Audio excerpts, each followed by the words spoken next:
अस्सलाम वालेकुम। Welcome to tetra maths institute. आज के हम लेक्चर में एक्सरसाइज 15.4 के क्वेश्चन 1 से शुरू करेंगे, जिसमें हमने क्या फाइंड करना है, पोलर कोऑर्डिनेट फाइंड करने हैं। पोलर कोऑर्डिनेट मींस हमने आर और थीटा की क्या फाइंड करनी है, लिमिट्स फाइंड करनी है। आर और थीटा की क्या फाइंड करनी है, लिमिट्स फाइंड करनी है। ठीक है। उसके बाद एक तरह हमारे पास दो तरह की प्रॉब्लम्स आएंगी। एक वो होंगी जिसमें फ्लैट और स्ट्रेट लाइंस होंगी, और एक वो होंगी कि जिसमें हमारे पास सर्कल्स होंगे। सर्कल से आर और थीटा निकालना बहुत आसान हो जाएगा। जैसे मिसाल के तौर पर आर है, सर्कल में आर सबका क्या रहता है, सेम रहता है, तो उसमें कोई फॉर्मूला वगैरह की ज़रूरत नहीं है। अगर हमें किसी सर्कल के मतलब कि 4 क्वाड्रेंट में से एक क्वाड्रेंट का भी आर दिया गया हो, तो हम आसानी के साथ उसकी लिमिट बता सकते हैं कि वो 0 से इधर तक है, 0 से इधर तक है, 1 से इधर तक है, तो वो आसान है। लेकिन जो हमारे पास फ्लैट और ट्राइंगल शेप, इस तरह की शेप्स होती हैं, उनके लिए हमने फॉर्मूला है हमारे पास। जैसे इधर मैंने लिखा हुआ है y is equal to r sine theta, x is equal to r sine cos theta. ठीक है। तो और ये आप लोगों के लिए आर का फॉर्मूला है। उसके बाद आपके पास थीटा अगर देखा जाए, तो थीटा भी आप लोग जो आपके पास क्या इसका नाम है, ये सर्कल वाली है, इसके साथ आसानी के साथ फाइंड कर सकते हैं। लेकिन जो आप लोगों की ये दूसरी फ्लैट और स्ट्रेट लाइन और वगैरह की शेप्स हैं, इनके लिए करना मुश्किल होता है, तो उसके लिए भी हमने फॉर्मूला लगाया tan theta is equal to y over x. Sorry, ये एक्स ओवर वाई लिख दिया, वाई ओवर एक्स है। क्लियर है बात इतनी। सो हम अपने, अच्छा मैं दोबारा बता दूं, ये सर्कल पे आप लोगों के लिए इतनी ज़रूरी नहीं है, आप लोगों को आसानी के साथ हो जाएगा। देखें अब हमारे पास क्या है कि हमारे पास पहली जो प्रॉब्लम है वो हमारे पास दी गई है एक सर्कल। सबसे पहले आर देखते हैं। मैंने अभी अभी एक चीज़ बताई है कि आर आपका आसान है। अगर मैं देखूं तो इधर भी 0 से 9 है, जो आपका सर्कल है वो 0 से 9 है, इधर भी, और देखना इधर भी 9 तक जा रहा है। तो इसका मतलब इसका जो रेडियस है वो 0 से शुरू होकर किधर तक जा रहा है, 9 तक। तो मैं अगर इसकी लिमिट लिखूँ तो 0 से आर और 9, ये इसकी लिमिट होगी। 0 मतलब कि जो आपका रेडियस है वो 0 से बड़ा है और किधर तक जा रहा है, 9 तक।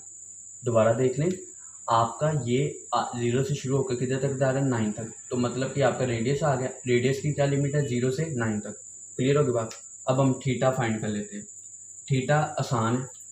अब इधर देखें, इसके फर्स्ट क्वाड्रेंट में तो आपका सर्कल है ही नहीं। सर्कल कहाँ से शुरू हो रहा है, पाई ओवर 2 से, वाई एक्सिस से शुरू हो रहा है ना, तो ये पाई ओवर 2 से शुरू होके किधर तक जा रहा है, पूरा करके इधर तक 2 पाई तक आ रहा है। तो ये आपका थीटा क्या होगा, पाई ओवर 2 से 2 पाई तक, पाई ओवर 2 से 2 पाई तक। क्लियर होगी बात। तो ये आप लोगों की लिमिट्स आ गई। आई होप कि आपको ये समझ आ चुका होगा ये क्वेश्चन। अब हम फाइंड करते हैं इसके लिए। तो बहुत ही आसान सा क्वेश्चन है ये। आपका कुछ क्वेश्चन बना हुआ है, देखें इधर, मैं इसको इधर थोड़ा सा ड्रॉ करता हूँ। ये आपके 2 सर्कल है, मिसाल के तौर पर इस तरह और इस तरह, इस तरह 2 सर्कल है। जो ये वाला सर्कल है ना, इस सर्कल का रेडियस 1 है। आपको पता है दुनिया में जिस तरह मर्जी भी हो, मतलब कि जोन सा मर्जी सर्कल हो, उस सर्कल का कोई ना कोई रेडियस होगा। ठीक है ना। रेडियस 0 से लेकर आप लोगों का इन्फिनिटी तक जा सकता है। ठीक है ना। दूसरी रेडियस माइनस में नहीं होगा, बाकी आप लोगों का 0 से लेकर इन्फिनिटी तक जा सकता है। ठीक है। तो ये 1 से 0 से 1, ठीक है। उसके बाद 1 से 4 तक आप लोग को देखना, 4 तक दूसरे 2 सर्कल है ना, एक ये और एक ये। एक जो ये वाला सर्कल था ना, ये अब सेमी सर्कल है। दोनों कौन से, सेमी सर्कल। सेमी सर्कल उन्होंने हटा दिया। आप लोगों ने जो एरिया फाइंड करना वो सेमी सर्कल का। ठीक है। आपने क्या किया, एक का एरिया 0 से 1 है और एक का, सॉरी, रेडियस 0 से 1 है और एक का 1 से 4 है, ऐसी है। अब मैं मिसाल के तौर पर जैसे उन्होंने दिया हुआ है, मैं इसको हटा देता हूँ। ठीक है। इस चीज़ को क्या कर देता हूँ, गायब कर देता हूँ, सेमी सर्कल रहेगी। अब सेमी सर्कल का ये इनके ये वाला दरमियान वाला एरिया आप लोगों ने फाइंड करना है। तो अगर मैं देखूं, मेरा इससे कोई वास्ता नहीं, कोई मेरा मतलब के साथ कोई रिलेशन नहीं है। हमारा जो भी हमने कंसर्न वगैरह है वो इस सर्कल के साथ है, ये जो आउटर सर्कल के साथ। इनर के साथ हमारा कोई है ही नहीं ताल्लुक। मतलब कि इसी का मैं रेडियस देखूंगा और इसी का क्या देखूंगा, थीटा देखूंगा। दूसरी बात, रेडियस है ना इधर जो आपका, अब इसका जो ये वाला जो सर्कल है, इस सर्कल का रेडियस कहाँ से शुरू हो रहा है, 1 से 4 तक। इस सर्कल का रेडियस आपका कहाँ से शुरू हो रहा है, सॉरी, इस सर्कल का जो रेडियस मतलब कि जो आपका एरिया है, जो आपने एरिया फाइंड करना है, उस एरिया का आपका रेडियस कहाँ से शुरू हो रहा है, 1 से 4। मतलब कि आपका ये वाला सर्कल था, ये इनर सर्कल था, इनर सर्कल का एरिया हमें चाहिए ही नहीं, तो उसका रेडियस भी हमें ज़रूरत नहीं है, उसके रेडियस की हमें ज़रूरत नहीं है। हमें सिर्फ और सिर्फ इस एरिया के रेडियस की ज़रूरत है, और वो एरिया कहाँ से शुरू हो रहा है, 1 से लेके 4 तक। 1 से लेके कहाँ तक है, 4 तक। तो इधर इसका आंसर आएगा, इसके रेडियस का 1 ग्रेटर इक्वल थीटा 4। रेडियस का आंसर आ गया। अब हमने देखना है थीटा, सॉरी ये रेडियस है, मैंने थीटा इधर लिख दिया। थीटा कैसे देखना है, बड़े ध्यान से देखिएगा।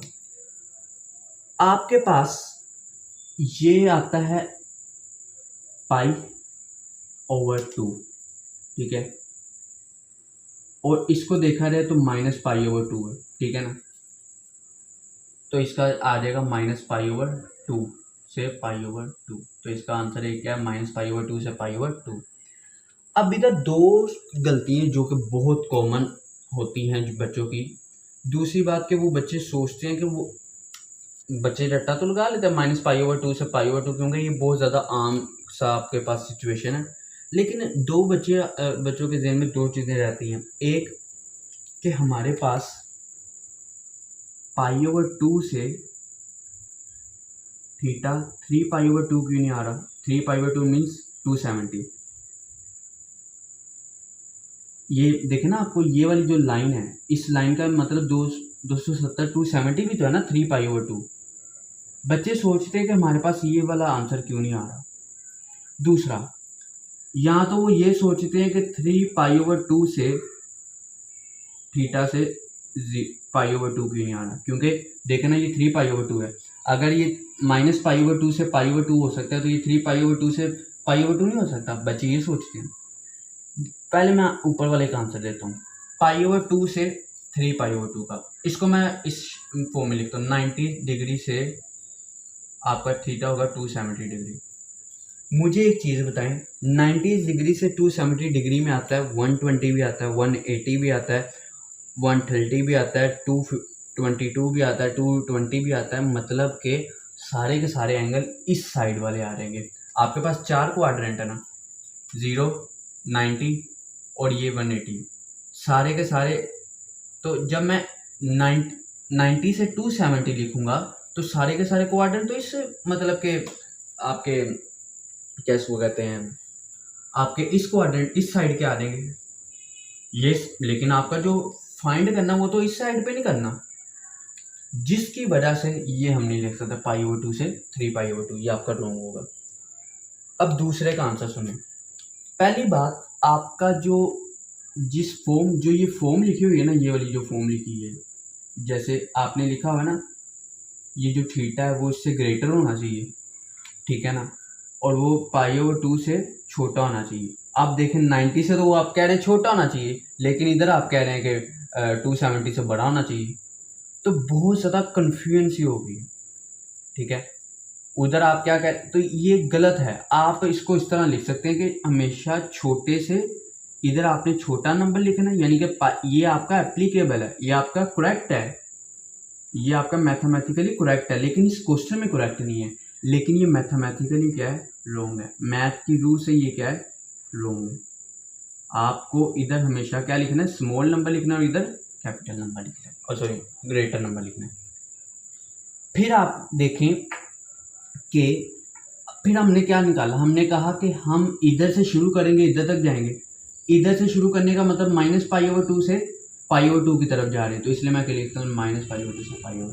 तो आप लोगों के दो जो बच्चे बहुत ज़्यादा गलती करते हैं उसके आंसर मिल चुके होंगे मेरे ख्याल में, कि π/2 से 270 या 3π/2 लिखेंगे तो उसका मतलब ये होगा कि उसमें ये वाला साइड आ रही है, लेकिन मैंने तो ये वाली साइड निकालनी है, और ये मैथमेटिकली ही होंगे आप सोचते हैं। तो ये आपका आंसर है।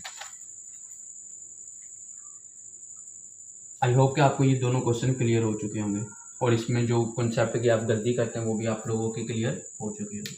तो ये आपका क्वेश्चन हल हो गए। अब हमारे पास आता है क्वेश्चन 3। सुने एक बात, हमारे पास ये पॉइंट है 1, मतलब कि 1 के ऊपर है ना, इस तरह ये देखें, और ये भी पॉइंट, ये पॉइंट -1 के ऊपर है। अगर मैं देखूं तो ये वाला पॉइंट है 1 से, मतलब कि इधर 1 है, x आपका 1 था, तो y का आंसर भी ये y की लाइन है, ये लाइन कौन सी है, y = 1, ये y = 1 की लाइन है, पता लग रहा है। तो जब x 1 था तो आपके y का आंसर भी क्या आया, 1। इधर देखें, जब आपका x -1 था तो y का आंसर क्या है, -1। तो मतलब कि -1 से भी 1 आ रहा है और इस पर 1 आ रहा है। अब आपका एंगल इधर से शुरू होता है और इधर पे खत्म होता है, इधर से शुरू होकर इधर खत्म होता है। ये वाला फॉर्मूला मैं इस्तेमाल करूंगा, पहले ये वाला एंगल फाइंड करूंगा, फिर ये वाला, मतलब कि लिमिट, पहले लोअर लिमिट ये वाली लिमिट फाइंड करूंगा, फिर ये वाली लिमिट फाइंड करूंगा एंगल की, मतलब कि पहले ये लिमिट फाइंड करूंगा, फिर ये लिमिट। देखें, मैं ये फॉर्मूला इस्तेमाल करूँगा, tan थीटा, या इसको इस तरह लिखते हैं, theta tan inverse y/x, y भी 1 है, x भी 1 है, तो मैं इसको लिख सकता हूँ tan इनवर्स ऑफ 1, जो कि tan इनवर्स ऑफ 1 किस पे आता है, π/4 पे। तो थीटा आगे, मतलब कि ये एंगल कितना होगा, π/4। और वैसे भी आपको पता होना चाहिए कि 1 हमेशा x और y π/4 पे क्या होते हैं, बराबर होते हैं। उसके बाद इधर क्या है, इधर है कि आपका -1 और 1 है। अगर मैं एक चीज़ बताऊं तो आपका tan इनवर्स है, देखें एक 1 और एक -1 है, तो आंसर क्या आएगा, -1, ठीक है ना। x देखें ना, y/x है, तो 1 -1, तो आंसर क्या रहेगा, -1। इधर आएगा -π/4, ठीक है ना, क्योंकि माइनस बाहर आ जाएगा और tan 1 क्या होता है, π/4। मेरी एक बात सुनिए, इधर हमें चाहिए सेकंड क्वाड्रेंट में आंसर, लेकिन ये फर्स्ट क्वाड्रेंट का आंसर है, या कह सकते हैं कि ये थर्ड क्वाड्रेंट में आ सकता है अगर हम एंटी क्लॉकवाइज आएंगे, सॉरी क्लॉकवाइज आएंगे तो माइनस में आ सकता है, थर्ड क्वाड्रेंट में आ सकता है। इसका तरीका क्या है कि आपके पास एक रेफरेंस एंगल आ गया π/4, ठीक है, रेफरेंस एंगल आपके पास आ गया। अब आपने अपना आंसर π/4 की जगह लाना है सेकंड क्वाड्रेंट में। सेकंड क्वाड्रेंट में लाने का तरीका कि ये लाइन होती है 180, 180 से जितने भी एंगल छोटे होंगे ना वो 90 से बड़े होंगे, ठीक है, 90 से बड़े और 180 से छोटे जितने भी एंगल है ना वो इस सेकंड क्वाड्रेंट में आते हैं। हमारे पास एक रेफरेंस एंगल आ गया π/4। अगर मैं कहूँ मैंने ये वाला थीटा फाइंड करना है, मैं 180 में से -π, अच्छा देखिए माइनस इधर सिर्फ जगह बता रहा है आपको, और कोई काम भी नहीं है इसका। आपने π/4 का रेफरेंस एंगल लेना, -π/4 का रेफरेंस एंगल नहीं लेना, सॉरी मैं -π/4 लिख रहा हूँ। 180 में से, मतलब पाई में से -π/4 करें, ठीक है ना, ये पाई है, ठीक है ना, 180 का मतलब पाई। अगर मैं करूँ इसको हल, 4 -1 3 π/4, जो कि होता है 135 डिग्री, जो कि क्या होता है 135 डिग्री। फिर मैं एक और तरीका अपनाता हूँ। एक तो ये तरीका था कि 180 में से माइनस कर दूँ, पढ़ा होगा सेकेंड ईयर में, फिर भी याद करवा देता हूँ। और एक ये π/2 है ना, इसमें प्लस π/4 कर दो, ये भी एक तरीका है। हम इधर से घर जाएं या दूसरी गली से घर जाएं, हमारा मेन मकसद क्या है, घर जाना, ठीक है ना। तो हम सेकंड क्वाड्रेंट में आना हमारा मकसद है, चाहे वो इस साइड से आएँ चाहे वो इस साइड पे आएँ। अगर इस साइड से आएंगे तो प्लस करेंगे, इस साइड से जाएंगे तो माइनस कर देंगे। तो अगर मैं इधर प्लस करूं तो फिर भी आपका आंसर यही आएगा, देखें 4 और 2 + 1 पाई, तो ये आपका आंसर 3π/4, आंसर सेम ही आ रहा है। तो देखें इधर π/4 था और इधर एंगल क्या, अगर मतलब कि इधर देखा जाए तो इधर 3π/4, ठीक है, क्लियर होगी बात। क्या सीखा कि π/4 पे एंगल 1 होता है, मतलब कि आपका x और y बराबर होता है, और 3π/4 पे आपका x और y बराबर तो होता है लेकिन ऑपोजिट साइन होते हैं, मतलब कि अगर x = 5 था तो y क्या होगा, -5 हो, सॉरी चलिए इसी तरह कर लें कि अगर x = -5 था तो y क्या होगा, 5 होगा। तो ये आपका ऑपोजिट होने का मतलब है, ठीक है। अब आपके पास थीटा की लिमिट्स आ चुकी हैं मेरे ख्याल में। थीटा की लिमिट्स क्या क्या आई हैं, थीटा की लिमिट्स आई है π/4 से 3π/4।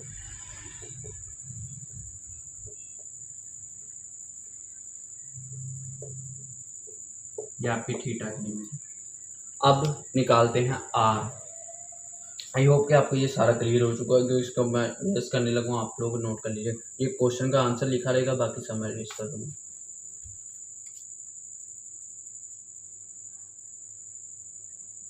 चलें देखें अब आर कैसे निकालना है। अब इधर देखिए हमारे पास एक लाइन है, स्ट्रेट लाइन, जो कि मैंने अभी बताई है y इज इक्वल टू 1 है।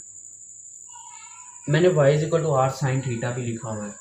अभी मैंने एक चीज़ और बताई थी कि y इज इक्वल टू 1 है तो मैं y is equal to r sine theta लिख सकता हूँ।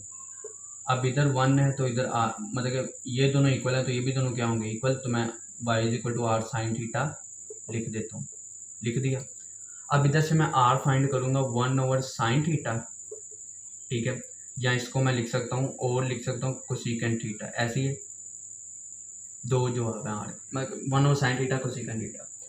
अब आपका आर है जो रेडियस है वो इधर से शुरू होकर इधर तक आ रहा है, मतलब कि आपका रेडियस कह सकते हैं 0 से शुरू हो रहा है ना रेडियस। अच्छा देखें अब इधर आपका रेडियस की डिफाइन आप जो इधर करते हैं वो डिफाइन क्या है कि आपकी ओरिजिन से लेके बाउंड्री तक का वो डिस्टेंस, सर्कमफ्रेंस या बाउंड्री तक का। इधर भी तो यही है कि जो ओरिजिन से लेके आपकी जितनी भी ये बाउंड्री है, अब इधर बाउंड्री क्या है, स्ट्रेट लाइन है। उधर क्या थी, कर्व लाइन थी। उधर सेम रहती थी लेकिन इधर सेम नहीं रहती। इधर फिर क्या है, आपके एंगल पे डिपेंड करती है। आपको पता हो तो आपके एंगल पे आर डिपेंड करता है, इसका डिस्टेंस डिपेंड करता है ओरिजिन से किसी भी लाइन तक का या उसकी बाउंड्री का। ऐसे ही है, पता है ना इतना। तो वो मैंने अब फाइंड कर लिया। अब मुझे ये पता है कि मेरा जो इधर 0 से शुरू हो रहा है ना, तो मैं कहूँगा 0 से शुरू होके आर मेरा इस एंगल पे डिपेंड कर रहा है, जो कि थीटा मैं इधर लगाऊंगा। मैंने इधर से निकाला है। मैं कह रहा हूँ कोसेकेंट थीटा पे आप लोगों का एंगल डिपेंड कर रहा है कि सॉरी आर डिपेंड कर रहा है। 0 से शुरू हो रहा है और आगे एंगल पे डिपेंड कर रहा है कि रेडियस कितना होना चाहिए या ये फासला कितना होना चाहिए। ठीक है, क्लियर होगी बात। मैं दोबारा बता दूं, यहाँ आपकी बाउंड्री नहीं है, ओ सॉरी बाउंड्री है लेकिन स्ट्रेट है। स्ट्रेट बाउंड्री इस तरह फाइंड करते हैं, इस तरीके से फाइंड करते हैं इस फॉर्मूले को। और जो कर्व होती है उसका आपको पता है, कर्व में जो आप लोगों का सर्कल होता है उसकी बाउंड्री हमेशा क्या होती है, सेम रहती है। इसीलिए तो हम आर देखें 9 इधर भी इधर भी है, लेकिन इधर आपका ये चीज़ नहीं होती, इधर चेंज होती रहती है। और वो किस पे डिपेंड करती है, थीटा पे। तो इधर से मैंने फिर ये थीटा का रिलेशन निकाला, y is equal to r sine theta, जिससे आर और साइन का थीटा का रिलेशन आप लोगों के सामने आ गया। तो इधर आंसर आ गया। मुझे पता था y इज इक्वल टू 1 है तो मैंने 1 को इसके इक्वल रख के अपना आंसर r का निकाला, r कोसेकेंट थीटा। अब ये कोसेकेंट थीटा एंड वाला मतलब कि आपका आपका आखिरी वाला मतलब कि अपर लिमिट थी। अब लोअर लिमिट के लिए मुझे पता है कि ये 0 से शुरू हो रहा था, 0 हो गया। अब इसी तरह का क्वेश्चन ये भी है। अब इधर देखें, अब मुझे पता है कि आप लोगों की बाउंड्री ये है, ये वाली लाइन ऐसी है। अब ये लाइन है x इज इक्वल टू 1। अगर मैं कहूँ x इज इक्वल टू 1 तो मैं ये भी कह सकता हूँ x is equal to r cos theta. अगर ये दोनों इक्वल हैं तो ये भी दोनों क्या होंगे, इक्वल होंगे। 1 is equal to r cos theta. अब मैं इन दोनों को इक्वल रखूँ, मतलब कि इसको इधर लेकर आऊँ तो 1 ओवर कोस थीटा हो जाता है, जिसको मैं लिख सकता हूँ सीकेंट थीटा। जिसको मैं क्या लिख सकता हूँ, सीकेंट थीटा। तो ये आपका आंसर आर का आ गया। अब आर किधर से शुरू हो रहा है, 0 से शुरू होकर कोसेकेंट थीटा तक जा रहा है। तो इधर मैं लिखूंगा लिमिट 0 से शुरू होकर आर किधर तक जा रहा है, सीकेंट थीटा, सॉरी कोसेकेंट इधर है, सीकेंट थीटा उधर। क्लियर है, ये बात क्लियर होगी। आपके पास ये आज चीज़ आ चुकी है। अब हमने क्या फाइंड करना है, एंगल फाइंड करना है। अब हमने क्या फाइंड करना है, एंगल फाइंड करना है। तो अब एंगल फाइंड करते हैं। सो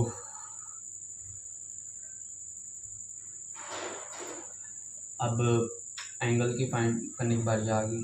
ये मैं बस आंसर लिख देने दूंगा, बाकी सब मैं मिटा दूंगा। ये इधर से भी मिटा दूंगा, ये आप नोट कर लीजिएगा वीडियो पोस्ट करके। अब मैंने निकालना है एंगल।